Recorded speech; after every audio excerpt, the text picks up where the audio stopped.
What's going on? Tyler, your Wandering Therapist here. I'm just out in this beautiful spring morning. I wanted to answer a couple of questions.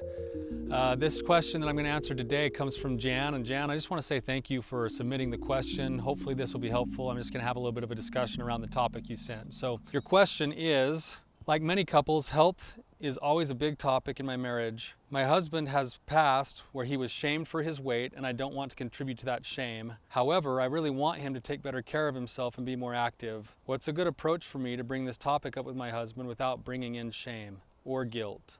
Jan, really good question. We could probably change this around anything, any other topics. It could be around sex or money or any other place.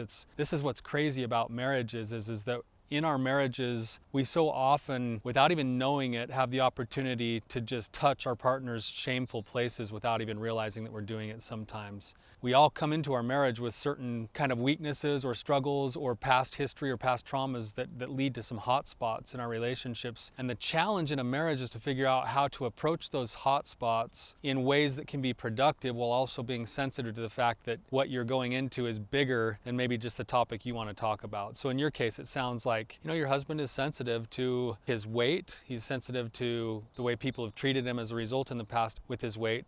But you also are married to a man that you want to be with for a really long time, that you want to live a healthy life, probably be active with, and you're also really genuinely concerned about his welfare. You love him. And so how do you bring those topics up? A couple of suggestions for you when to bring those topics up is to make sure that when you bring the topics up, you start with a place of principle. So identify the principles that you want to be able to speak and have a plan to use those principles as the anchoring place for the discussion. Because even when you're anchored to those principles, the discussion will often want to find its way into other places where there's going to be a shameful response. Some kind of shame screen will come up. There'll be defensiveness or shying away or maybe even some anger or frustration. When those things start to happen, one of the landing places you can come back to is the principle. So in this situation, I'm guessing that the principles include things like, I genuinely love you and I want the very best for your well-being. I really value physical health, and the focus is going to be on the physical health more than on the weight. The work towards a physical kind of health that can allow us to live the lives that we want for as long as we want. That's going to be the kind of discussion that you come back to over and over again. Even if it starts to feel personal or get personal on the other side, you're going to be able to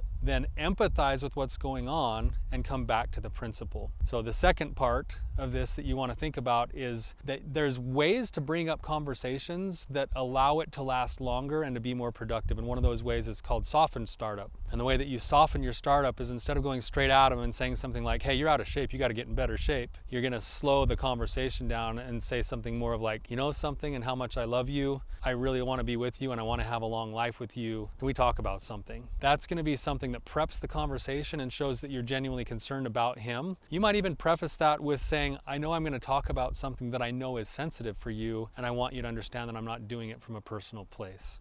Are you ready to talk? Or when would you have a minute to have that kind of a conversation? An invitation with even being able to speak or make right in the room that you know that this is a hard conversation with some empathy can be really beneficial. The third thing, I've said empathy twice now, is actual empathy. Being able to go into your own place for a minute and say, what am I insecure about? If he were to bring up the topic of blank, whatever that is, my own body image, or the topic of how we spend money, is that some place where I feel shame? If he were to bring that up, how would I feel? And how would I like him to bring that up? And then when you step into his shoes for a minute, you can actually start to see him and continue to see him as a human being, and he will feel that energy from you more likely when it's coming from that place of empathy because you're on the same wavelength emotionally. Fourth thing that I would say is to have courage. Like, it's okay to have a healthy level of conflict inside of a relationship when that conflict is toward the greater good. Tension inside of a relationship is not necessarily a bad thing as long as you both still understand at the end of the day that you love each other, that you're there for one another, that you're willing to be there with one another, that you're not going anywhere. You're offering a gift by having that conversation, even if his response isn't what you want it to be. You're just offering an invitation,